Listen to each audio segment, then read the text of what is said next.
ബഹുമാന്യ ശ്രോതാക്കളെ, നിങ്ങൾക്കെല്ലാവർക്കും വീണ്ടും വരുന്നവനായ യേശു ക്രിസ്തുവിൻ്റെ അതിധന്യമായ നാമത്തിൽ എനിക്കുള്ള സ്നേഹവന്ദനങ്ങളെ വീണ്ടും പ്രകാശിപ്പിക്കുന്നു. ഇന്ന് രാത്രിയിൽ ഒരു പ്രാവശ്യം കൂടെ കർത്താവായ യേശു ക്രിസ്തുവിൽ നമുക്ക് ലബ്ധമായിട്ടുള്ള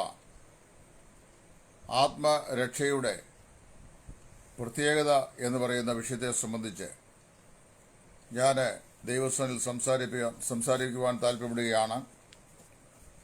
നമുക്ക് ക്രിസ്തുയേശുവിൽ ദൈവം ഒരുക്കിയിട്ടുള്ള ആത്മരക്ഷയെ സംബന്ധിച്ച് അപ്പോസ്തലനായ പൗലോസ് തെസ്സലോനിയർക്ക് എഴുതിയ 1-ാം ലേഖനം അതിൻ്റെ 1-ാം അധ്യായത്തിൻ്റെ 4-ാം വാക്യത്തിൽ ഇപ്രകാരം പറയുന്നു: ദൈവത്താൽ സ്നേഹിക്കപ്പെട്ട സഹോദരന്മാരെ, നിങ്ങളുടെ തെരഞ്ഞെടുപ്പിനെ നിങ്ങൾ അറിയുന്നുവല്ലോ. അവിടെ അപ്പോസ്തലനായ പൗലോസ് രക്ഷിക്കപ്പെട്ട തെസ്സലോനിക്കയിലെ വിശ്വാസികളെ സംബന്ധിച്ച് പറയുന്നത് അവർ ദൈവത്താൽ തിരഞ്ഞെടുക്കപ്പെട്ടവരാകുന്നു എന്നാണ്. വിശുദ്ധ വേദപുസ്തകത്തിൽ രക്ഷിക്കപ്പെട്ട ദൈവമക്കളെ സംബന്ധിച്ച് പ്രഥമത പറയുന്നതായിട്ടുള്ള പ്രസ്താവന അവർ ദൈവത്താൽ തിരഞ്ഞെടുക്കപ്പെട്ടവർ ആകുന്നു എന്നാണ്. എഫേസ്യ ലേഖനം 1-ാം അധ്യായത്തിന്റെ 4-ാം വാക്യത്തിൽ ദൈവം ലോകസ്ഥാപനത്തിനു മുമ്പേ ക്രിസ്തുവിൽ നിങ്ങളെ തിരഞ്ഞെടുത്തു എന്ന് വായിക്കുന്നു.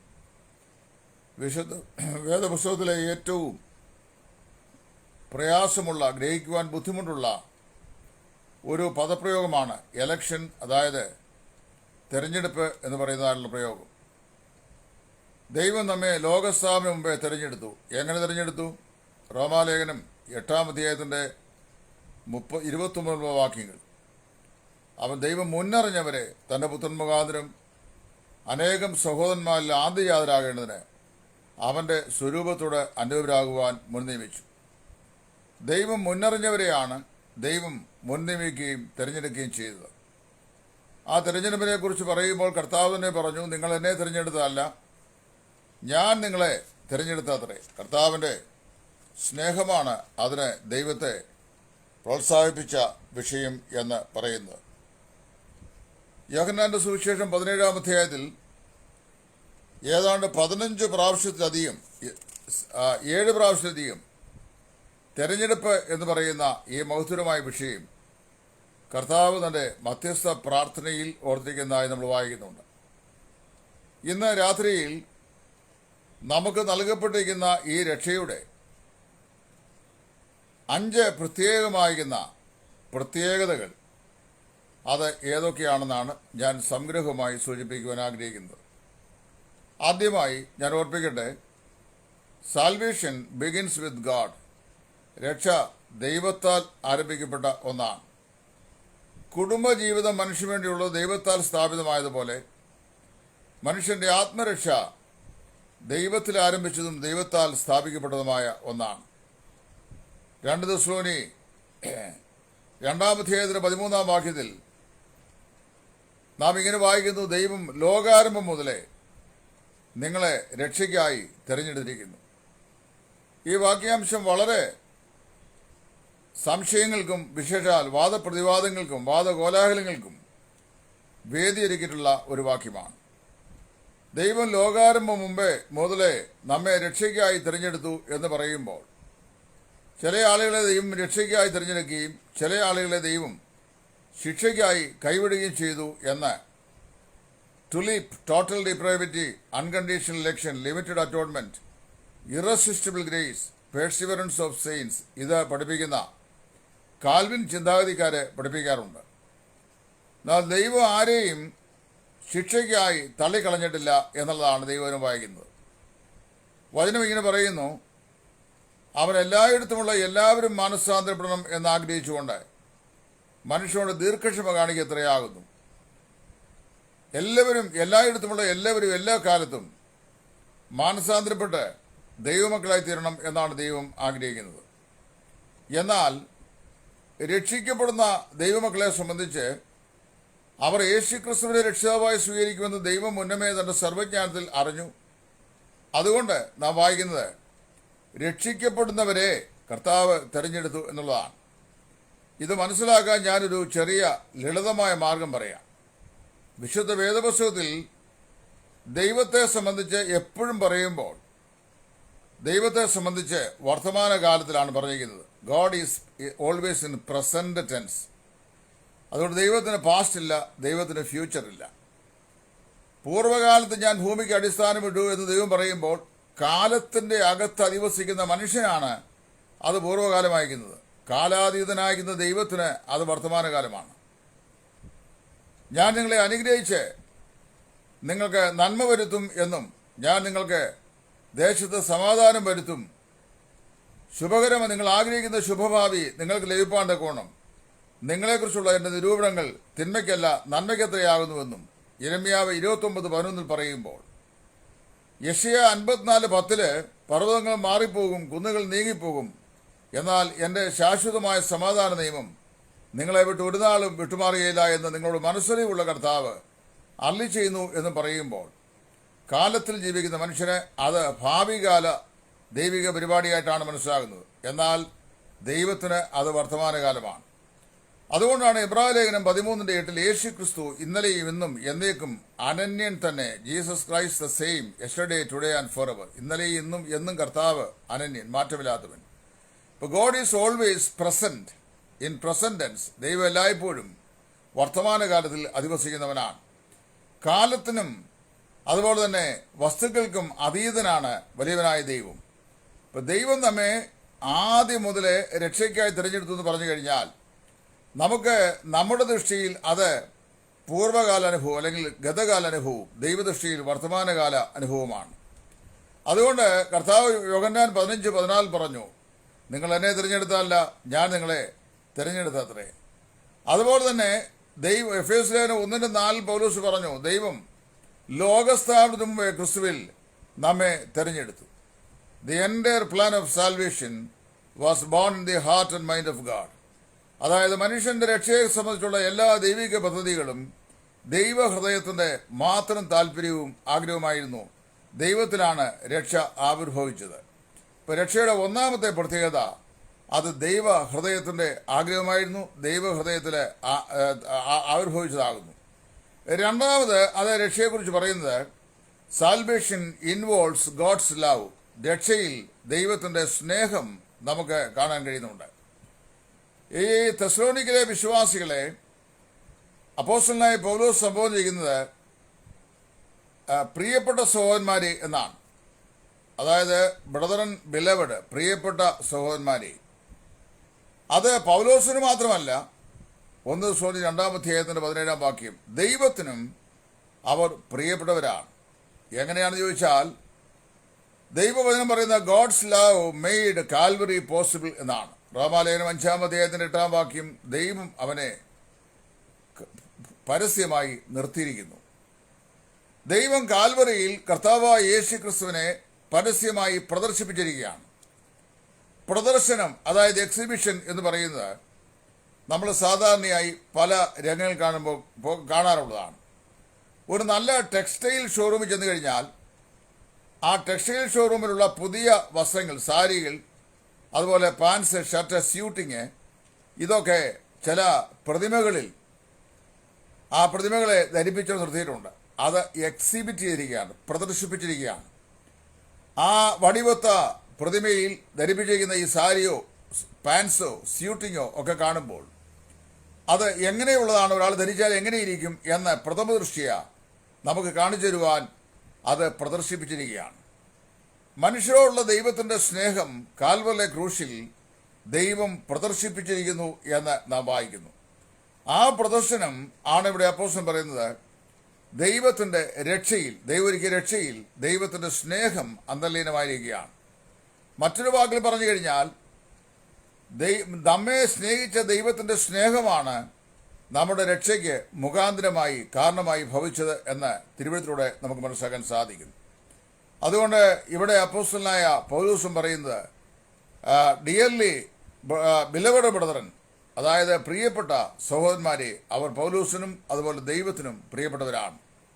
രക്ഷിക്കപ്പെട്ട ഓരോ വിശ്വാസിയും മനസ്സിലാക്കേണ്ട കാര്യം, രക്ഷ ദൈവത്തിൽ ആരംഭിച്ചു, ദൈവസ്നേഹത്താൽ പ്രദർശിപ്പിക്കപ്പെട്ടതുമായ ഒന്നാണ്. മൂന്നാമത്, സാൽവേഷൻ ഇൻവോൾവ്സ് ഫെയ്ത്ത്. രക്ഷയിലെ മൂന്നാമത്തെ ഘടകം, അതിന്റെ പ്രത്യേകത, അത് വിശ്വാസത്താലാണ്. എഫേസ്യർ 2:8 നമ്മൾ വായിക്കുന്നത്, കൃപയാലല്ലോ വിശ്വാസം മൂലം നിങ്ങൾ രക്ഷിക്കപ്പെട്ടിരിക്കുന്നു എന്നാകുന്നു. കൃപയാലല്ലോ വിശ്വാസം മൂലം നിങ്ങൾ രക്ഷിക്കപ്പെട്ടിരിക്കുന്നു. അവിടെ വായിക്കുന്നത്, കൃപ അനർഹമായ സ്ഥാനത്തും സമയത്തും യാതൊരു പ്രതിഫലക്ഷയും കൂടാതെ ദൈവം മനുഷ്യന് നൽകുന്ന ദാനമാണ്. ആ ദാനത്തിന് നമുക്കൊരു ക്ലെയിമുമില്ല. ദൈവം സൗജന്യമായി നമുക്ക് നൽകുന്നതാണ് ദൈവത്തിന്റെ രക്ഷ. എന്നാൽ ആ രക്ഷ നമ്മൾ സ്വായത്തമാക്കുന്നത് വിശ്വാസത്താലാണ്. അതുകൊണ്ടാണ് മാർട്ടിൻ ലൂതർ, അദ്ദേഹം വാസ്തവത്തിലെ മെത്തഡിസ്റ്റ് സഭയ്ക്ക് രൂപം കൊടുക്കുമ്പോൾ അദ്ദേഹം 3 പദപ്രയോഗങ്ങൾ അദ്ദേഹത്തിന്റെ വിശ്വാസ നീതീകരണത്തോട് ബന്ധപ്പെട്ട് പറഞ്ഞു. By grace alone, faith alone and Christ alone. വിശ്വാസത്താൽ മാത്രം, കൃപയാൽ മാത്രം, ക്രിസ്തുവിനാൽ മാത്രം. രക്ഷ യേശു ക്രിസ്തുവിൽ കൂടെ മാത്രമാണ്. രക്ഷ കൃപയാൽ മാത്രമാണ്. രക്ഷ വിശ്വാസത്താൽ മാത്രമാണ്. ഇവിടെ ഇതിനകത്തെ അതിപ്രധാനമായ ഘടകമാണ് വിശ്വാസം എന്ന് പറയുന്നത്. ആ രക്ഷയുടെ വിശ്വാസം എന്ന് പറയുന്നത്, കർത്താവായ യേശു എൻ്റെ പാപങ്ങൾക്ക് വേണ്ടി മരിച്ചു എന്ന് ഒരു പാപി വ്യക്തിപരമായി ക്രിസ്തുവിൽ അർപ്പിക്കുന്ന വിശ്വാസമാണ്. ആ വിശ്വാസം കൂടാതെ ആർക്കും രക്ഷിക്കപ്പെടുവാൻ സാധിക്കുകയില്ല. കാൽവിനെ പോലെയുള്ള വിപരീത ഉപദേഷ്ടാക്കൾക്കാർ പഠിപ്പിച്ചിട്ടുള്ളത്, ദൈവം നിങ്ങളെ തിരഞ്ഞെടുത്തിരിക്കുന്നു, യുഗങ്ങൾക്ക് മുമ്പേ നിങ്ങളെ തിരഞ്ഞെടുത്തിരിക്കുന്നു, നിങ്ങൾക്ക് നൽകപ്പെട്ട ആ കൃപയെ റെസിസ്റ്റ് ചെയ്യാൻ നിങ്ങൾക്ക് സാധിക്കുകയില്ല, നിങ്ങൾക്ക് ലഭിച്ച തിരഞ്ഞെടുപ്പ് അൺകണ്ടീഷണലാണ്, whether you like it or not, God had chosen you even right from the beginning of the world. അതായത് അങ്ങനെയൊക്കെയാണ് ചെയ്തിരിക്കുന്നത് എന്ന് പഠിപ്പിക്കുന്ന ഉപദേശം. അങ്ങനെയല്ല. രക്ഷ കൃപയാൽ നൽകപ്പെട്ട ദൈവത്തിന് ദാനമായിരിക്കുമ്പോൾ തന്നെ വിശ്വാസത്താൽ നാം അതിനെ പ്രാപ്യമാക്കേണ്ടതാണ്. വിശ്വസിക്കുന്ന ഏവനും നിത്യജീവൻ, വിശ്വസിക്കുന്നതിന് രക്ഷ, വിശ്വസിക്കാത്തതിന് ശിക്ഷ. അതുകൊണ്ട് രക്ഷയിലെ മൂന്നാമത്തെ ഘടകം എന്ന് പറയുന്നത് നമ്മുടെ വിശ്വാസമാണ്, കർത്താവായ യേശു ക്രിസ്തുവിന്റെ യാഗത്തിലുള്ള വിശ്വാസം. 4, സാൽവേഷൻ ഇൻവോൾവ്സ് ട്രിനിറ്റി. അതായത് രക്ഷയിൽ ത്രിയേക ദൈവത്തിന്റെ പ്രവൃത്തി നമ്മൾ വായിക്കുന്നു. പിതാവ് നമ്മെ സ്നേഹിച്ചു, പുത്രൻ നമ്മെ വീണ്ടെടുത്തു, പരിശുദ്ധാത്മാവ് നമ്മെ ആ ദൈവസ്നേഹം ഗ്രഹിപ്പിച്ചു തന്ന് നമ്മെ വീണ്ടും ജനിപ്പിച്ചു. പിതാവായ ദൈവം നമ്മെ സ്നേഹിച്ച സ്നേഹം പുത്രനായ യേശു ക്രിസ്തുവിന്റെ ക്രൂശിലെ ബലിമരണത്തിൽ ദൈവം പ്രദർശിപ്പിക്കുകയും അത് വിശ്വസിച്ചപ്പോൾ പരിശുദ്ധാത്മാവ് നമ്മുടെ ഹൃദയത്തിൽ വീണ്ടും ജനത്തിന്റെ അനുഭവം നൽകുകയും ചെയ്തു. പിതാവും പുത്രനും പരിശുദ്ധാത്മാവുമായ ഏക ദൈവത്തിന്റെ പ്രവർത്തനം നമ്മുടെ രക്ഷയുടെ ബന്ധത്തിൽ നമുക്ക് വ്യക്തമായി കാണുവാൻ സാധിക്കുന്നുണ്ട്. ഈ അനുഗ്രഹിക്കപ്പെട്ട സത്യം ഞാനും നിങ്ങളും വ്യക്തമായി മനസ്സിലാക്കണമെന്ന് ദൈവം ആഗ്രഹിക്കുന്നു. നമ്മുടെ രക്ഷയിൽ പിതാവായ ദൈവമുണ്ട്, നമ്മുടെ രക്ഷയിൽ പുത്രനായ യേശു ക്രിസ്തുവുണ്ട്, നമ്മുടെ രക്ഷയിൽ പരിശുദ്ധാത്മാവായ ദൈവമുണ്ട്. പിതാവും പുത്രനും പരിശുദ്ധാത്മാവുമായ ത്രിയേക ദൈവത്തിൽ അധിഷ്ഠിതമാണ് നമ്മുടെ ആത്മരക്ഷ എന്ന് പറയുന്നത്. 5-ാമതായി ഞാൻ വളരെ വേഗത്തിൽ ഓർപ്പിക്കാം, സാൽവേഷൻ ചേഞ്ചസ് എ ലൈഫ്. അതായത് രക്ഷ നമ്മുടെ ജീവിതത്തെ പരിവർത്തനപ്പെടുത്തുന്നു, രൂപാന്തരപ്പെടുത്തുന്നു. എങ്ങനെയാണ് രക്ഷ നമ്മുടെ ജീവിതത്തെ രൂപാന്തരപ്പെടുന്നത് എന്ന് ചോദിച്ചു കഴിഞ്ഞാൽ, അവിടെ വളരെ വ്യക്തതയോടുകൂടെ അപ്പോസ്തലൻ പറയുന്ന ചില വാക്കുകളുണ്ട്. അത് താൻ പറയുന്നത് 1-ാം അധ്യായത്തിന്റെ ഏറ്റവും ഒടുവിലത്തെ ഭാഗത്തെ വാക്യങ്ങൾ 8ഉം 9ഉം വാക്യങ്ങളാണ്. അവിടെ പൗലോസ് അതിന് ആദ്യം 3 കാര്യങ്ങൾ പ്രത്യേകം ഓർപ്പിക്കുകയുണ്ടായി. 1 തെസ്സലോനിക്കർ 1:3 1:9 മുതൽ 10 വാക്യങ്ങളിലും. 1-ാം അധ്യായത്തിന്റെ 3-ാം വാക്യത്തിൽ നിങ്ങളുടെ വിശ്വാസത്തിന്റെ വേല, സ്നേഹത്തിന്റെ പ്രയത്നം, അതുപോലെ പ്രത്യാശയുടെ സ്ഥിരത എന്നിങ്ങനെ 3 പദപ്രയോഗങ്ങൾ അപ്പോസ്തലൻ ഉപയോഗിച്ചിട്ടുണ്ട്. 1, നിങ്ങളുടെ വിശ്വാസത്തിന്റെ വേല, you turn to God from idols. 9-ാം വാക്യം പറയുകയാണ്, നിങ്ങളുടെ വിശ്വാസത്തിന്റെ വേല എന്ന് പറയുന്നത് അതെന്തായിരുന്നു പറയുകയാണ്. അവരെന്ത് ചെയ്തു? ഇവരെല്ലാം വിഗ്രഹാരാധികളായിരുന്നു, വിഗ്രഹത്തെ സേവിക്കുന്ന ആളുകളായിരുന്നു. ജീവനുള്ള ദൈവത്തിന്റെ ജീവനുള്ള സുവിശേഷം, കർത്താവായ യേശു ക്രിസ്തുവിനെ കുറിച്ചുള്ള ദൈവവചനം തെസ്സലോനിക്കയിലെ ജാതികളായ പ്രിയപ്പെട്ടവർ കേട്ടപ്പോൾ അവർ തങ്ങളുടെ ഹൃദയങ്ങളിൽ ആ സന്ദേശം വിശ്വസിച്ചു. കർത്താവായ യേശുവിനെ അവർ അംഗീകരിച്ചിട്ട് എന്ത് ചെയ്തു? അവരുടെ വിശ്വാസത്തിന്റെ വേലയെക്കുറിച്ച് അപ്പോസ്തലൻ പറയുകയാണ്, they turn to God from idols. അതായത് അവർ വിഗ്രഹങ്ങളെ വിട്ട് ദൈവത്തിങ്കിലേക്ക് തിരിഞ്ഞു വന്നു. അതാണ് അവരുടെ വിശ്വാസത്തിന്റെ വേലയായി ഇവിടെ എടുത്തു പറയപ്പെടുന്നത്. രണ്ടാമത്, നിങ്ങളുടെ സ്നേഹത്തിൻ്റെ പ്രയത്നം. അവർ വളരെയധികം പ്രയത്നിക്കുന്ന ആളുകളായിരുന്നു. To serve the living and true God. അതായത് ഞാൻ ഒന്നുകൂടെ പറയാം. വർഗീസ് ചാക്കോ ചോദിക്കുന്നു, ഒന്നുകൂടെ റിപ്പീറ്റ് ചെയ്യാവുന്നു. ഒന്ന്, സാൽവേഷൻ ബിഗിൻസ് വിത്ത് ഗാഡ്. രക്ഷ ദൈവത്തിൽ ആരംഭിക്കുന്നു. Salvation involves God's love. ദൈവ സ്നേഹം രക്ഷയിൽ അന്തർലീനമായിരുന്നു. Salvation involves faith. രക്ഷ വിശ്വാസത്താൽ മാത്രമാണ്. Salvation involves Trinity. പിതാവും പുത്രനും പരിശുദ്ധാത്മാവുമായ ദൈവം തൻ്റെ പ്രവൃത്തിയാണ് നമ്മുടെ രക്ഷയെ പൂർത്തീകരിക്കുന്നത്. അഞ്ചാമത് ഞാൻ പറഞ്ഞത്, സാൽവേഷൻ ചേഞ്ചസ് എ ലൈഫ്. രക്ഷ ഒരു പാപിയുടെ ജീവിതത്തെ രൂപാന്തരപ്പെടുന്നു. ഏതെല്ലാം നിലയിലുള്ള രൂപാന്തരമാണ് അവന് അനുഭവമാകാൻ കഴിയുന്നത്? 3 മണ്ഡലങ്ങളിൽ. ഒന്ന്, വിശ്വാസത്തിന്റെ വേല, സ്നേഹത്തിന്റെ പ്രയത്നം, പ്രത്യാശയുടെ സ്ഥിരത. വിശ്വാസത്തിന്റെ വേല എന്ന് പറയുന്നത്, കർത്താവായ യേശുവിനെ അവർ രക്ഷിതാവായി സ്വീകരിച്ചപ്പോൾ അവർ വിഗ്രഹങ്ങളെ വിട്ട് ജീവനുള്ള ദൈവത്തെ സേവിപ്പാൻ അവർ വിഗ്രഹങ്ങളെ വിട്ട് ദൈവത്തിലേക്ക് തിരിഞ്ഞു.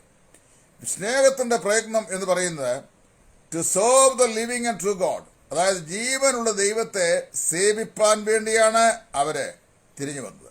സേവിക്കുക എന്ന വാക്ക് വാസ്തവത്തിൽ ഒരു മെഡിക്കൽ ടെർമിനോളജിയാണ്. ആയുർവേദത്തിലെ ഒരു മെഡിക്കൽ ടെർമിനോളജിയാണ്. നമ്മൾ സാധാരണ ഒരു ഇംഗ്ലീഷ്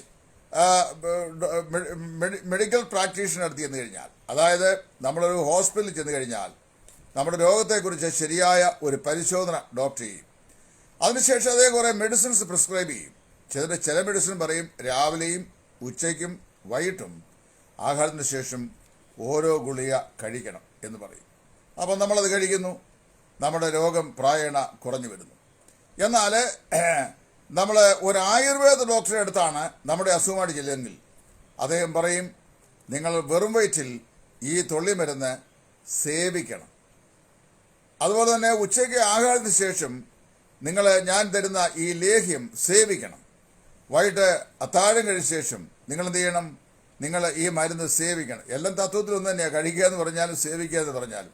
പക്ഷെ സേവിക്കുക എന്ന് പറയുന്നതിന് പ്രത്യേക ഒരു പ്രത്യേക മീനിങ് ഉണ്ട്. Make it the vital part of our living എന്ന് പറഞ്ഞാൽ നമ്മുടെ ജീവനത്തിന് ഒരിക്കലും ഉപേക്ഷയായി കരുതാൻ കഴിയാത്ത ഒരു ഭാഗമായി അതിനെ മാറ്റുക എന്നതിൻ്റെ അർത്ഥം.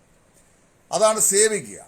അവർ ജീവനുള്ള ദൈവത്തെ സേവിക്കുവാൻ വിഗ്രഹങ്ങളെ വിട്ട് തിരിഞ്ഞു എന്ന് പറയുമ്പോൾ അതിൻ്റെ അർത്ഥം ദൈവത്തെ ഒഴിച്ചുകൂടാൻ കഴിയാത്ത ഒരു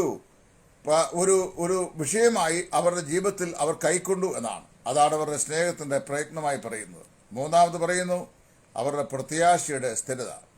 അത് പറഞ്ഞ് they wait for his son from heaven. ദൈവത്തനായ യേശു ക്രിസ്തു സ്വർഗത്തിൽ നിന്ന് വരുന്നത് അവർ കാത്ത് ഇരിക്കുന്നു. നിലനിൽക്കുന്നതായ 3 പ്രത്യേക കാര്യങ്ങളെക്കുറിച്ചാണ് 1 കൊരിന്ത്യർ 13-ാം അധ്യായത്തിൻ്റെ ഉള്ളിലത്തെ വാക്യത്തിൽ അപ്പോസ്തലൻ പറയുന്നത്. ആകയാൽ വിശ്വാസം, പ്രത്യാശ, സ്നേഹം ഇവ 3 നിലനിൽക്കുന്നു. ഇവയിൽ വലിയതോ സ്നേഹം തന്നെ. അപ്പോൾ പൗലോസ് പറഞ്ഞു വരികയാണ്, എല്ലാ കൃപാവരങ്ങളിലും ഏറ്റവും ശ്രേഷ്ഠമായ കൃപാവരം സ്നേഹമാണ്. 12-ാം അധ്യായത്തിൽ 1 കൊരിന്ത്യർ 12-ാം അധ്യായത്തിൽ ഒരുപാട് കൃപാവരങ്ങളെക്കുറിച്ച് പറഞ്ഞു. പ്രവചനവരം, ഭാഷാവരം, വ്യാഖ്യാനം, രോഗശാന്തിവരം, ഒരുപാട് വരങ്ങളെക്കുറിച്ച് പറഞ്ഞു. 13-ാം അധ്യായത്തിൽ അദ്ദേഹം പറയുന്നത് അതിനേക്കാളെല്ലാം ശ്രേഷ്ഠമായി, ഇനി ഞാൻ ശ്രേഷ്ഠമായ വരം നിങ്ങൾ കാണിച്ചു തരാം എന്ന് പറഞ്ഞിട്ടാണ്, നിങ്ങൾക്ക് സ്നേഹമില്ല എങ്കിൽ ഈ വരമെല്ലാം നിങ്ങൾക്കുണ്ടാവുകയും ദൂതന്മാരുടെ ഭാഷകൾ നിങ്ങൾ സംസാരിക്കുകയും ഒക്കെ ചെയ്തു എന്ന് വന്നാലും സ്നേഹമില്ല എങ്കിൽ അത് നിങ്ങൾക്ക് ഏതുമില്ല, മുഴങ്ങുന്ന ചെമ്പോ ചിലമ്പുന്ന കൈത്താളവോ പോലെ അത്രേ എന്ന് പറഞ്ഞിട്ട് ആ അധ്യായം അവസാനിപ്പോൾ അദ്ദേഹം പറയുകയാണ്, ആകയാൽ വിശ്വാസം, പ്രത്യാശ, സ്നേഹം ഇവ 3 നിലനിൽക്കുന്നു. ഇവയിൽ വലിയതോ സ്നേഹം തന്നെ. അപ്പോൾ മനസ്സിലാക്കേണ്ട വിഷയം, നിലനിൽക്കുന്ന 3 യാഥാർത്ഥ്യങ്ങളാണ് ഉള്ളത്. മറ്റേ ഒന്നും നിലനിൽക്കുന്നതല്ല. നിലനിൽക്കുന്നു എന്ന് പറയുന്നത് തന്നെ എന്നേക്കും നിലനിൽക്കുന്ന ഒന്നേ ഉള്ളൂ. ബാക്കി 2ഉം അത് നീങ്ങിപ്പോകും. എങ്ങനെയാണെന്ന് ചോദിച്ചു കഴിഞ്ഞാൽ, നമുക്ക് വിശ്വാസമുണ്ട്. വിശ്വാസം, പ്രത്യാശ, സ്നേഹം ഇത് 3ഉം നിലനിൽക്കുന്നു എന്നാണ് പറയുന്നത്. നമ്മുടെ വിശ്വാസം കർത്താവായ യേശു ക്രിസ്തുവിലാണ്. നമ്മുടെ പ്രത്യാശ ക്രിസ്തു എന്ന ഏക പുരുഷനാണ്. അവിടുന്ന് നമ്മുടെ കർത്താവായ യേശു സ്വർഗത്തിൽ നിന്ന് വരും എന്ന് പ്രത്യാശിക്കുന്നു വായിക്കുന്നു. എന്നാൽ കർത്താവിൽ നമ്മുടെ വിശ്വാസം നമ്മുടെ രക്ഷയ്ക്ക് ആവശ്യമാണ്. ഡെയിലി ലിവിങ്ങിന്, വിശ്വാസ ജീവിതത്തിന് ആവശ്യമാണ്. അവസാന നിമിഷം വരെ ഈ ഭൂമിയിൽ ജീവിക്കുവാൻ നമുക്ക് വളരെ അനിവാര്യമായ ഒന്നാണ് ക്രിസ്തീയ വിശ്വാസം എന്ന് പറയുന്നത്. വിശ്വാസം എന്ന് പറഞ്ഞാൽ ശരിയായ വാർത്ത ട്രസ്റ്റ് എന്നാണ്. എന്താ ട്രസ്റ്റ്? ടു ടേക്ക് റെഫ്യൂജ് എന്നതിൻ്റെ അർത്ഥം, ശരിയായ അർത്ഥം to take refuge or lean upon, ചാരുക എന്നൊക്കെയുള്ള അർത്ഥമാണ്. അപ്പോൾ ഞാൻ if I say that I believe in the Lord Jesus Christ means I say that I take refuge in the Lord Jesus Christ. ഞാൻ യേശു ക്രിസ്തുവിൽ വിശ്വസിക്കുന്നു പറഞ്ഞു കഴിഞ്ഞാൽ ഞാൻ അവനെ സങ്കേതമായി കണ്ടെത്തുന്നു എന്നതിൻ്റെ അർത്ഥം. എന്താ ഈ സങ്കേതം? ശത്രുവിൻ്റെ കെണിയിൽ അകപ്പെടാതെ വണ്ണം ഒളിച്ച് സുരക്ഷിതമായിരിക്കുവാൻ കഴിയുന്ന സുരക്ഷിതമായ സ്ഥാനത്തെയാണ് സങ്കേതം എന്ന് പറയുന്നത്. ദാവീദ് പറയുന്നുണ്ട് 11-ാം സങ്കേതത്തിൽ, I take refuge in my God. ഞാൻ യഹോവയെ എൻ്റെ ശരണമാക്കിയിരിക്കുന്നു.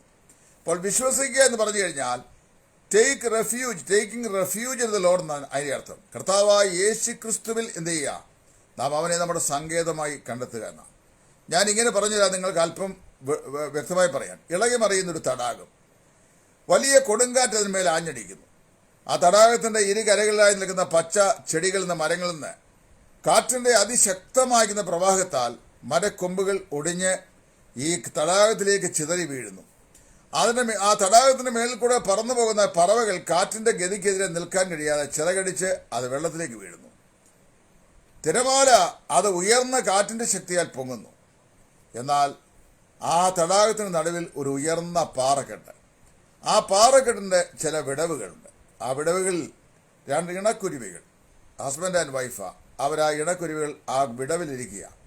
ആകാശത്ത് നിന്ന് കാറ്റ് ശക്തമായി അടിക്കുന്നു, വൃക്ഷലതാദികൾ ആടി ഉലയുന്നു, അതിൻ്റെ കൊമ്പുകൾ ഇളകിമറിയുന്നു, പറവകൾ ചിറകറ്റ് വീഴുന്നു, വെള്ളം ഉരുണ്ടുകൂടി മേലോട്ട് പൊങ്ങുന്നു. പക്ഷെ ഇവർ ശ്രുതിമധുരമായ ഗാനം പാടി ആ ക്ലെഫ്റ്റിൽ ഇരിക്കുന്നു. എന്താണെന്നറിയാവോ? അവർക്ക് 2 കോൺഫിഡൻസാണ് ഉള്ളത്. ഒന്ന്, we are safe in the clefts of this rock. ഞങ്ങൾ ഈ പാറയുടെ പിളർപ്പിൽ സുരക്ഷിതരാണ്. തിരമാല അതിലേക്ക് ആഞ്ഞടിക്കുകയില്ല. കാറ്റ് എത്ര ഇളകി മറിഞ്ഞാലും ഇതിനകത്തോട് കയറി വരികയില്ല. അപ്പോൾ ഞങ്ങൾ we are safe in the clefts of this rock. അതായത് പിളർക്കപ്പെട്ട ഈ പാറയുടെ പിളർപ്പിൽ ഞങ്ങൾ സുരക്ഷിതരാണ്. അവർ മനോഹരമായി പാടിക്കൊണ്ട് അവിടെ സുരക്ഷിതരായിരിക്കുന്നു. വിശ്വാസം കൊണ്ട് സാധിക്കുന്നതാണ്. When I say that I believe in the Lord Jesus Christ, I personally take refuge in Christ and I am assured, I am secured. അതായത് കർത്താവായ യേശു ക്രിസ്തുവിൽ ഞാൻ അഭയം ചൊല്ലുന്നു. ഞാൻ സുരക്ഷിതനാണെന്നുള്ള എൻ്റെ സുരക്ഷിതത്വ ബോധം എനിക്ക് നൽകുന്ന ഘടകമാണ് എൻ്റെ വിശ്വാസം എന്ന് പറയുന്നു. 2 ആകിയാൽ വിശ്വാസം, 2 പ്രത്യാശ. എന്താ പ്രത്യാശ? പ്രത്യാശ എന്ന് പറയുന്നത് നമുക്ക് വിശ്വാസം ആശിക്കുന്നതിന് ഉറപ്പും കാണാത്ത കാര്യങ്ങളുടെ നിശ്ചയമാകുന്നു എന്ന് എബ്രായലേഖനം 11-ാം അധ്യായത്തിൽ വായിക്കുന്നു. എന്നാൽ പ്രത്യാശ എന്താണ്? പ്രത്യാശ എന്ന് പറയുന്നത് നമ്മുടെ എക്സ്പെക്റ്റേഷനാണ്, പ്രതീക്ഷയാണ്, നമ്മുടെ കോൺഫിഡൻ്റ് എക്സ്പെക്റ്റേഷനാണ്, മാറ്റം വരാൻ കഴിയാത്ത ഉറപ്പുള്ള നിശ്ചയമാണ്. അതിനെയാണ് പ്രത്യാശ എന്ന് പറയുന്നത്. എന്താ പ്രത്യാശ? നമ്മുടെ കർത്താവായ യേശു സ്വർഗത്തിൽ നിന്ന് വരും. അന്ന് നമ്മുടെ ഈ താഴ്ചയുള്ള ശരീരം അവിടുത്തെ അമർത്യമായ ശരീരത്തോട് അനുരൂപമായി രൂപാന്തരപ്പെടും എന്നുള്ള വിശുദ്ധമായ നിശ്ചയമാണ് നമ്മുടെ പ്രത്യാശ എന്ന് പറയുന്നത്. ഞാൻ ശാരീരികമായ പല രോഗങ്ങൾക്ക് മുമ്പേ പറഞ്ഞുള്ളതുപോലെ അടിമപ്പെട്ടിട്ടുള്ള മനുഷ്യനാണ്. ഒരുപാട് പ്രയാസങ്ങളൊക്കെ ഉണ്ട്. എനിക്കുണ്ട്, എൻ്റെ ബിസിനസ്സിലുമുണ്ട്. ഞങ്ങൾ 2 പേരും ഓരോ അത്ഭുത ജീവികളാണ്. അപ്പോൾ അങ്ങനെ ഞങ്ങൾ മുമ്പോട്ട് പോകുമ്പോൾ, എന്നാൽ എന്നെ നിങ്ങൾ കണ്ടു കഴിഞ്ഞാൽ ഈ വീഡിയോയിൽ കൂടി കണ്ടാലും നേരെ കണ്ടാലും ഞാൻ ഈ പറയുന്ന ഏതെങ്കിലും പ്രശ്നങ്ങൾ എനിക്കുണ്ടെന്ന് നിങ്ങൾക്കൊരിക്കലും പ്രഥമദർശിയ കാഴ്ചയിൽ നിങ്ങൾ എന്നെയോ എൻ്റെ വൈഫിനെയോ കണ്ടാൽ പറയുകയില്ല. അപ്പോൾ ഒരാൾ എൻ്റെ വൈഫിനെ കണ്ടു ചോദിച്ചു, 7 മേജർ സർജറിയും ചെയ്ത് ഇത്രയും വർഷങ്ങളായി അക്യൂട്ട് ഡയബറ്റിക്കും ഹൈപ്പർ ടെൻഷനും കൊളസ്ട്രീമിയൊക്കെ ഇരിക്കുന്ന ആളെ കണ്ടാൽ പറയുകയില്ലല്ലോ എന്ന് പറയും. അപ്പോൾ ഞങ്ങൾ പറയും, ഇറ്റ്സ് ഓൾ ബൈ ഗ്രേസ്, ദൈവത്തിൻ്റെ കൃപ മാത്രമാണ്. കാരണം അറിയാവോ, God's grace is radiant on our faces. കർത്താവിൻ്റെ കൃപ ഞങ്ങളുടെ മുഖത്ത് എല്ലായ്പ്പോഴും പ്രകാശിക്കുന്നു. അങ്ങനെ വരുമ്പോൾ we forget about all these deformities. ഈ പ്രശ്നങ്ങളെയെല്ലാം ഞങ്ങൾ മറക്കുകയാണ്. ഞങ്ങൾക്കൊരു പ്രത്യാശയുണ്ട്. എന്താ പ്രത്യാശ? ഞങ്ങളുടെ സ്നേഹനിധിയായ കർത്താവ്, ഞങ്ങൾ വിശ്വസിക്കുന്ന കർത്താവ് ഒരു നാളിൽ വരും. അന്ന് ഈ താഴ്ചയുള്ള ശരീരത്തെ അവൻ്റെ അമർത്യമായ ശരീരത്തോട് അനുരൂപമായി രൂപാന്തരപ്പെടുത്തും. അന്ന് രൂപാന്തരപ്പെടുത്തുമ്പോൾ സെർവിക്കൽ ഡിസ്ക് പ്രശ്നമില്ലാത്ത, പ്രോസ്റ്റേറ്റ് പ്രോബ്ലം ഇല്ലാത്ത, ഹെർണിയയുടെ ഇഷ്യൂ ഇല്ലാത്ത, കൺസിസ്റ്റൻ്റ് അലർജിക്ക് ഇഷ്യൂ ഇല്ലാത്ത, അലർജിക്ക് ആസ്മ ഇല്ലാത്ത, പിന്നെ ഇതൊന്നുമില്ലാത്ത, പിന്നെ സോഷ്യൽ മീഡിയയിൽ നിരന്തരമായി ആക്രമിക്കുന്ന ജഡികന്മാരായ ആളുകളുടെ ആക്രമണത്തിന് വിധേയമാകാത്ത ഒരു അനുഗ്രഹിക്കപ്പെട്ട ശരീരം, ഒരു തേജസ്കരിക്കപ്പെട്ട ശരീരം കർത്താവ് ഒരുക്കുന്നു എന്നുള്ള ദൃഢനിശ്ചയമാണ് പ്രത്യാശ എന്ന് പറയുന്നത്. അത് പൗലോസ് അപ്പോസ്തലൻ പറഞ്ഞു, നമ്മൾ വെളിപ്പെടുവാനുള്ള തേജസ് വിചാരിച്ചാൽ ഈ കാലത്തിലെ കഷ്ടങ്ങൾ സാരമില്ല എന്നുള്ളത്. ഇതാണ് നമ്മുടെ പ്രത്യാശ. നമ്മുടെ കർത്താവ് വരും. അന്ന് നമ്മൾ അവനോട് അനുരൂപരായി അവനെ താൻ ആയിരിക്കുന്ന പോലെ കാണുന്നവരാകൊണ്ട് അവനോട് സദൃശ്യന്മാരായി നാം തീരും. ഇത് നമ്മുടെ പ്രത്യാശയാണ്. എന്നാൽ മറുഭാഗം ഞാൻ പറയാം, കർത്താവ് വരികയും നാം രൂപാന്തരപ്പെടുകയും നാം അവനോട് സാദൃശ്യരായി തീരുകയും ചെയ്തു കഴിയുമ്പോൾ നമ്മുടെ വിശ്വാസവും തീർന്നു, നമ്മുടെ പ്രത്യാശയും തീർന്നു. എന്ന് പറഞ്ഞാൽ ഇനി നമുക്ക് വിശ്വസിക്കേണ്ട ആവശ്യമില്ല. കാരണം നമ്മുടെ വിശ്വാസം യേശു ക്രിസ്തുവിലായിരുന്നു. അവൻ വന്നു കഴിഞ്ഞു. നമുക്കിനി പ്രത്യാശിക്കേണ്ട ആവശ്യമില്ല. കാര്യം പ്രത്യാശ പുരുഷൻ എത്തിക്കഴിഞ്ഞു. പിന്നെന്താ ഇനി നിൽക്കുന്നത്? നിലനിൽക്കുന്നതെന്ന് സ്നേഹം. അത് ഒരു നാളും ഉതിർന്നു പോകുകയില്ല എന്നാണ് അപ്പോസ്തലൻ പറയുന്നത്. സ്നേഹം ഒരു നാളും ഉതിർന്നു പോകുകയില്ല. ആകയാൽ വിശ്വാസം, പ്രത്യാശ, സ്നേഹം, ഇവ മൂന്നും നിലനിൽക്കുന്നു. ഇവയിൽ വലിയതോ സ്നേഹം തന്നെ. ഞാനിങ്ങനെ ചിന്തിക്കുന്നു, നമ്മുടെ വാഴ്ത്തപ്പെട്ട കർത്താവായ യേശു ക്രിസ്തു പ്രത്യക്ഷനാകുകയും അവൻ നമ്മെ തൻ്റെ സന്നിധിയിലേക്ക് ചേർക്കുകയും ചെയ്യുമ്പോൾ ഈ താഴ്ചയുള്ള ശരീരം അവിടുത്തെ അമർത്യമായ ശരീരത്തോട് അനുഭവമായി രൂപാന്തരപ്പെട്ട് കർത്താവിൻ്റെ സന്നിധിയിൽ നമ്മൾ ചെന്ന് കഴിയുമ്പോൾ നിത്യം അനന്തമായി നാം അവൻ്റെ തിരുമാർവിൽ ചാരി ആശ്വസിച്ച് നാം നിത്യതയിൽ കർത്താവോടെ ആയിരിക്കും. നാം എന്നും അവനെ സ്നേഹിക്കും. അതിൻ്റെ കാരണം അറിയാവോ? അവനാദ്യം നമ്മെ സ്നേഹിച്ചു. ആ സ്നേഹം ക്രൂശിന്മേൽ നമുക്കായി അവൻ പ്രദർശിപ്പിച്ചു എന്നുള്ളതാണ്. അതുകൊണ്ട് നാം നിത്യത മുഴുവൻ അവനെ സ്നേഹിച്ചാലും അവൻ നമ്മെ സ്നേഹിച്ച സ്നേഹത്തിന് അത് പ്രത്യുപകാരം ആകുകയില്ല. നാം അവനെ സ്നേഹിച്ചുകൊണ്ടേയിരിക്കും, അവൻ്റെ മാറിൽ ചാരിക്കൊണ്ടേയിരിക്കും. ആ ആനന്ദ നദിയിൽ നിന്ന് നാം പാനം ചെയ്തുകൊണ്ടേ ഇരിക്കും. ഇതാണ് വിശുദ്ധന്മാർക്കുള്ള സ്ഥിരമായ പ്രത്യാശയുടെ ധൈര്യം എന്ന് പറയുന്നത്. ആയാൽ വിശ്വാസം, പ്രത്യാശ, സ്നേഹം, ഇവ മൂന്നും നിലനിൽക്കുന്നു. 5 കാര്യങ്ങളാണ് ഞാൻ ഇന്ന് രാത്രി പറഞ്ഞു. ഒന്ന്, നമ്മുടെ രക്ഷ അത് ദൈവത്തിലാണ് ആരംഭിച്ചത്. നമ്മളല്ല, രക്ഷ ദൈവത്തിൻ്റെ ദാനമാണ്. 2, രക്ഷയിൽ ദൈവത്തിൻ്റെ സ്നേഹം ദൈവം പ്രദർശിപ്പിച്ചിരിക്കുന്നു. അത് റോമാലേഖനത്തിൽ അപ്പോസ്തലൻ പറയുന്നത്, ദൈവം തന്റെ പുറമേയിൽ നമ്മുടെ മുൻപാപങ്ങളെ ശിക്ഷിക്കാതെ വിടുന്ന നിമിത്തം താൻ നീതിമാനും യേശു ക്രിസ്തുവിൽ വിശ്വസിക്കുന്നവരെ നീതീകരിക്കുന്നതുമാകിയാൽ ദൈവം അവനെ പരസ്യമായി നിർത്തിയിരിക്കുന്നു. God has openly demonstrated his love on the cross, having loved you and me. എന്നെയും നിങ്ങളെ സ്നേഹിച്ച ആ സ്നേഹം ദൈവം പ്രദർശിപ്പിക്കുന്നു. 3, our salvation involves our faith. നമ്മുടെ രക്ഷയിൽ നമ്മുടെ വിശ്വാസം അർപ്പിതമാണ്. 4, salvation involves the triune God. ത്രിയേക ദൈവത്തിൻ്റെ പ്രവൃത്തിയാണ് നമ്മുടെ രക്ഷ. പിതാവ് നമ്മെ സ്നേഹിച്ചു, പുത്രൻ നമ്മെ വീണ്ടെടുത്തു, പരിശുദ്ധാത്മാവ് നമ്മെ വീണ്ടും ജനിപ്പിച്ച് ദൈവ മക്കളാക്കി. 5 ഞാൻ പറഞ്ഞത്, സാൽവേഷൻ ചേഞ്ചസ് ദ ലൈഫ്. രക്ഷ നമ്മുടെ ജീവിതത്തെ രൂപാന്തരപ്പെടുന്നു. ഏതെല്ലാമല്ലെങ്കിൽ നമ്മുടെ വിശ്വാസത്തിൻ്റെ വേല, സ്നേഹത്തിൻ്റെ പ്രയത്നം, പ്രത്യാശയുടെ സ്ഥിരത. വിശ്വാസത്തിൻ്റെ വേല വിഗ്രഹങ്ങളെ വിട്ട് ദൈവത്തിങ്കിലേക്ക് ദൃഷ്ടിയോടെ തിരിഞ്ഞു. സ്നേഹത്തിൻ്റെ പ്രയത്നം അവർ ജീവനുള്ള ദൈവത്തെ സേവിപ്പാനായിട്ടാണ് തിരിഞ്ഞു വന്നത്. പിന്നെ പ്രത്യാശയുടെ സ്ഥിരത, they are waiting for the glorious appearing of our Lord Jesus Christ. ഞാനും നിങ്ങളും ഇന്ന് രക്ഷിക്കപ്പെട്ടിരിക്കുന്നത് പറയുമ്പോൾ നമുക്കുള്ള ആത്മധൈര്യം അതാണ്. രക്ഷ എന്ന് പറയുന്നത് കയ്യാലപ്പുറത്തെ തേങ്ങ പോലെയാണെന്ന രക്ഷാ നഷ്ടവാദികൾ വിശ്വസിക്കുന്നത്. വേദവസം പറയുന്നു അത് എന്നേക്കുമുള്ള രക്ഷയാണ്. ആ രക്ഷ ഈ പറയപ്പെട്ട സ്പെക്കുലാറ്റീവ്സ് ഉള്ളതാണ്. അത് ദൈവസ്നേഹം, അതൊരിക്കലും നമ്മൾ നടത്തി മാറ്റാൻ സാധിക്കുകയില്ല. Who shall separate me from the love of God എന്നാണ് അപ്പോസ്തലൻ ചോദിക്കുന്നത്. ദൈവസ്നേഹത്തിൽ നിന്ന് നമ്മെ വേർതിരിക്കുന്നത് ആർ. അപ്പം nothing can separate us from the love of God. ദൈവസ്നേഹത്തിൽ നിന്ന് നമ്മെ വേർതിരിക്കുവാൻ യാതൊന്നിനും സാധിക്കുകയില്ല. 2, അതിൽ നമ്മുടെ വിശ്വാസം അർപ്പിതമാണ്. ത്രിയേക ദൈവത്തിൻ്റെ പ്രവൃത്തിയാണത്. ദൈവത്തിൽ ആരംഭിച്ചതാണ്. ദൈവത്തിൽ ആരംഭിച്ചതെല്ലാം പരിസമാപിക്കുന്നത് ദൈവത്തിലാണ്. അതായത് യേശു ക്രിസ്തുവിൽ ജനിച്ചവൻ യേശു ക്രിസ്തുവിൽ മരിക്കുന്നു, അവൻ യേശു ക്രിസ്തുവിൽ എന്നേക്കുമായി ജീവിക്കുന്നു. അപ്പോൾ എത്ര ശുഭകരമായ പ്രത്യാശജന്യമായിരിക്കുന്ന വാക്കുകളാണ് നമ്മുടെ രക്ഷയുടെ ബന്ധത്തിൽ ദൈവത്തിൻ്റെ പരിശുദ്ധാത്മാവ് നമുക്ക് നൽകിയിട്ടുള്ളത്. ഈ രാത്രിയിൽ ഈ പാഠങ്ങൾ നിങ്ങളുടെ ഹൃദയങ്ങൾക്ക് ഏറ്റവും ഹൃദ്യമായ നിലയിൽ പ്രയോജനീഭവിച്ചു എന്ന് കർത്താവിൽ ഞാൻ വിശ്വസിക്കട്ടെ. ഞാൻ എല്ലായ്പ്പോഴും സന്തോഷിക്കുന്ന കാര്യം കർത്താവ് എനിക്ക് തന്ന രക്ഷയിലാണ്. നിങ്ങൾക്ക് സന്തോഷിപ്പാനുള്ള ഏറ്റവും മഹത്തായ വിഷയം നിങ്ങളുടെ രക്ഷയാണ്. ക്ലോറോഫോം എന്ന് പറയുന്ന മയക്കുമരുന്ന് കണ്ടുപിടിച്ച ഡോക്ടർ സിംസണാണ്. അദ്ദേഹം അത് കണ്ടുപിടിച്ചത് വൈദ്യശാസ്ത്രത്തിലെ ഒരു വൻ കുതിപ്പായിരുന്നു. അതായത് ക്ലോറോഫോം കണ്ടുപിടിച്ചുകൂടിയാണ് മനുഷ്യനെ നിദ്രയിലമർത്തി അവൻ്റെ ശരീരത്തിൽ ശസ്ത്രക്രിയ ചെയ്യാൻ സാധിക്കും എന്ന് വൈദ്യശാസ്ത്രം കണ്ടെത്തിയത്. ഡോക്ടർ സിംസൺ ഈ ഏറ്റവും മെച്ചമായ ഈ റിനോണ്ട് കണ്ടുപിടുത്തം നടത്തി കഴിഞ്ഞപ്പോൾ അദ്ദേഹത്തെ ഇന്റർവ്യൂ ചെയ്ത ഒരു പത്രപ്രവർത്തകൻ അദ്ദേഹത്തോട് ചോദിച്ചു, നിങ്ങളുടെ ജീവിതത്തിലെ ഏറ്റവും വലിയ കണ്ടുപിടുത്തം ഏതാണ്? അപ്പോൾ അദ്ദേഹം ചിന്തിച്ചത്, റിപ്പോർട്ടറാണ്, അദ്ദേഹം ചിന്തിച്ചു ക്ലോറോഫോമിൻ്റെ കണ്ടുപിടുത്തമായിരിക്കാം അത് ഏറ്റവും വലിയ കണ്ടുപിടുത്തമെന്ന് അദ്ദേഹം പറയും എന്നാൽ ചിന്തിച്ചാണ് പറഞ്ഞത്. എന്നാൽ ഡോക്ടർ സിംസൺ പറഞ്ഞെന്നറിയാമോ? യോഹന്നാന്റെ സുവിശേഷം 1-ാം അധ്യായത്തിന്റെ 9-ാം വാക്യം ഉദ്ധരിച്ച് അദ്ദേഹം പറഞ്ഞു, ദൈവത്തിന്റെ പുത്രനായ യേശു ക്രിസ്തുവിന്റെ രക്തം എൻ്റെ സകല പാപവും പോക്കി എന്നെ ശുദ്ധീകരിക്കുന്നു എന്നുള്ള യോഹന്നാൻ 1:9 വാക്യമാണ് എൻ്റെ ജീവിതത്തിലെ ഏറ്റവും വലിയ കണ്ടുപിടുത്തം. സ്തോത്രം. അവൻ്റെ പുത്രനായ യേശുവിൻ്റെ രക്തം സകല പാപവും പോക്കി നമ്മെ ശുദ്ധീകരിക്കുന്നു. ഡോക്ടർ സിംസൺ അത് അനേക ദശകങ്ങൾക്ക് മുമ്പ് പറഞ്ഞു. ഇന്ന് രാത്രി ഞാൻ പറയട്ടെ, എൻ്റെ ജീവിതത്തിലെ ഏറ്റവും വലിയ കണ്ടുപിടുത്തം കർത്താവായ യേശു എൻ്റെ പാപങ്ങളെ പോക്കി എന്നെ ശുദ്ധീകരിച്ചിരിക്കുന്നു എന്നുള്ളതാണ്. എൻ്റെ ജീവിതത്തിലെ ഏറ്റവും വലിയ സന്തോഷം ദൈവം എന്നെ സ്നേഹിച്ചു, അനർഹനായ എന്നെ ദൈവം സ്നേഹിച്ചു എന്നുള്ളതാണ്. എനിക്കതിന്നും മനസ്സിലായിട്ടില്ല. Why God was prompted to love me. ദൈവം എന്നെ സ്നേഹിപ്പാൻ എന്നിൽ എന്ത് യോഗ്യത ഉണ്ടായിരുന്നുള്ളൂ? ഒരു യോഗ്യതയും ഉണ്ടായിരുന്നില്ല.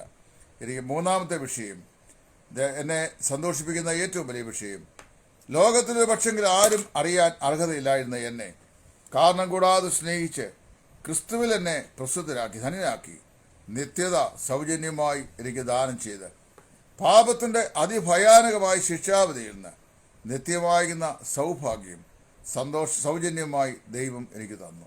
ഈ കണ്ടെത്തലുകളാണ് എൻ്റെ ജീവിതത്തിൻ്റെ ഏറ്റവും വലിയ കണ്ടെത്തൽ. അല്ലാതെ വീട് പണിതതോ വണ്ടി വാങ്ങിച്ചതോ പിന്നെ മക്കളെ കിട്ടിയതോ അവർക്ക് വിദ്യാഭ്യാസം കൊടുത്തതോ അവർക്ക് ജോലി കിട്ടിയതോ ധനമുണ്ടാക്കിയതോ അല്ലെ ഉണ്ടാകുന്നതോ സൗന്ദര്യം തന്നതോ ആരോഗ്യം തന്നതോ ഒക്കെ സെക്കൻഡറി മാറ്റേഴ്സ്.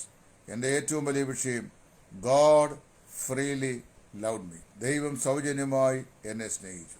എത്രയോ ആളുകൾ എന്നെ തിരസ്കരിക്കുമ്പോഴാണ് എന്നെ സ്നേഹിച്ച ദൈവത്തിൻ്റെ സ്നേഹം ഞാൻ കാണുന്നത്. ലോകത്തിൽ നമ്മെ സ്നേഹിക്കുന്നു പറയുന്ന ഏത് മനുഷ്യൻ്റെയും സ്നേഹം കുറഞ്ഞു പോകും. മാതാപിതാക്കളുടെ സ്നേഹം കുറയും, മക്കളുടെ സ്നേഹം കുറയും, സഹോദര സഹോദരന്മാരുടെ സ്നേഹം കുറയും. ഇന്ന് സ്നേഹം പ്രസംഗത്തിൽ മാത്രമേ ഉള്ളൂ, ആർക്കും പ്രായോഗികതയില്ല. എന്നാൽ ഒരു നാളും കുറവില്ലാത്ത സ്നേഹം, ആ സ്നേഹമാണ് നിസീമമായ ഈ സ്നേഹം. പാട്ടുകാരൻ പാടിയപ്പോൾ ഇങ്ങനെ പറഞ്ഞു, നിസീമമാം നിൻ സ്നേഹത്തെ പ്രകാശിപ്പിക്കും ക്രൂശിനെ ദർശിച്ച നേരം നാഥനെ എന്ന് പറയുന്ന മനോഹരമായ ഒരു ഗാനമുണ്ട്. പ്രിയപ്പെട്ടവരെ, ഈ ദൈവസ്നേഹത്തിലേക്ക് ഇന്ന് രാത്രിയിൽ ഞാൻ നിങ്ങളെ ഹാർദവമായി സ്വാഗതം ചെയ്യുന്നു. ഞാൻ നിങ്ങളെ ഏതെങ്കിലും ഒരു സഭയിലേക്ക് സ്വാഗതം ചെയ്യുന്നില്ല. സഭ മനുഷ്യനെ രക്ഷിക്കുകയില്ല. ഞാൻ ഏതെങ്കിലും ഒരു ദൈവ പുരുഷന്മാരിലേക്ക്, ഒരു മെത്രാപ്പോലിലേക്ക്, ബിഷപ്പിലേക്ക്, ഒരു പാസ്റ്ററിലേക്ക്, ഒരു സുവിശേഷകനിലേക്ക് ഞാൻ നിങ്ങളെ ആഹ്വാനം ചെയ്യുന്നില്ല. എന്നാൽ ഞാൻ നിങ്ങളെ ലോകത്തിലെ ഏറ്റവും ശ്രേഷ്ഠനായ ഒരു മഹാമനുഷ്യനിലേക്ക് സ്വാഗതം ചെയ്യുന്നു. അവനൊരു യൂണിവേഴ്സിറ്റിയിലും പഠിച്ചിട്ടില്ല. പക്ഷേ ഇന്ന് വരെ ലോകത്തിൽ പഠിച്ചിറങ്ങിയിട്ടുള്ള എല്ലാ യൂണിവേഴ്സിറ്റി സ്റ്റുഡൻസുകളെക്കാളും ഏറ്റവും സമർത്ഥനായ വിദ്യാസമ്പന്നനായ ഒരുവൻ നസറേയനായ യേശു. അവൻ്റെ കയ്യിൽ ഒരു ആയുധവും ഉണ്ടായിരുന്നില്ല. സ്നേഹം കൊണ്ട് അവനൊരു സാമ്രാജ്യം സ്ഥാപിച്ചു. അവനൊരു ഫിസീഷ്യനായിരുന്നില്ല, പക്ഷേ തൻ്റെ അടുക്കൽ വന്നവരെയെല്ലാം അവൻ സൗഖ്യമാക്കി. അവനൊരു കെമിസ്റ്റ് ആയിരുന്നില്ല, പക്ഷേ അവൻ പച്ചവെള്ളം എടുത്ത് അതിനെ വീഞ്ഞാക്കി. ഭൂമിയിൽ അവനോട് കമ്പയർ ചെയ്യുവാൻ ആരുമില്ല. He is the incomparable Christ. ആ തുല്യം ചെയ്യാൻ കഴിയാത്ത നിസ്തുലനായ ഈ യേശു ക്രിസ്തു. ഈ യേശു ക്രിസ്തുവിൻ്റെ സ്നേഹം കർത്താവ് തൻ്റെ പുത്രൻ്റെ മരണം മുഖാന്തരമായി ക്രൂശിന്മേൽ നമുക്കായി പ്രദർശിപ്പിച്ചിരിക്കുന്നു. കാൽവറി അധികം ദൂരെയല്ല. ഈ ക്രിസ്തുവിനെ നിങ്ങൾ രക്ഷിതാവും കർത്താവുമായി ഹൃദയത്തിൽ കൈക്കൊള്ളുമെങ്കിൽ ഈ രക്ഷയുടെ സന്തോഷം, പ്രത്യാശ, അതിൻ്റെ മഹത്വം ഈ രാത്രിയിൽ നിങ്ങൾക്കും ഗ്രഹിപ്പാൻ ഇടയായിത്തീരും, അനുഭവിപ്പാൻ ഇടയായിത്തീരും. ചൂടേറിയ മരുഭൂമിയിലെ പ്രശ്നകലുഷിതമായ ഈ ജീവിതത്തിൽ ഞാൻ നിലനിൽക്കുന്നത് ഈ രക്ഷയുടെ സന്തോഷം എന്ന ഏക വിഷയത്തിലാണ്. ഈ സന്തോഷത്തിലേക്ക് നിങ്ങളെയും ഹൃദയമായി സ്വാഗതം ചെയ്തുകൊണ്ട് ഈ രാത്രി എൻ്റെ മെസ്സേജ് ഞാനിവിടെ പര്യവസാനിപ്പിക്കുന്നു. ദൈവം എല്ലാവരെയും അനുഗ്രഹിക്കട്ടെ. കർത്താവിൻ്റെ മഹത്വരമായ ശുശ്രൂഷയിൽ സുവിശേഷകൻ ടൈറ്റസ് ഫ്രം ഇടയാറുമുള്ള. Thank U.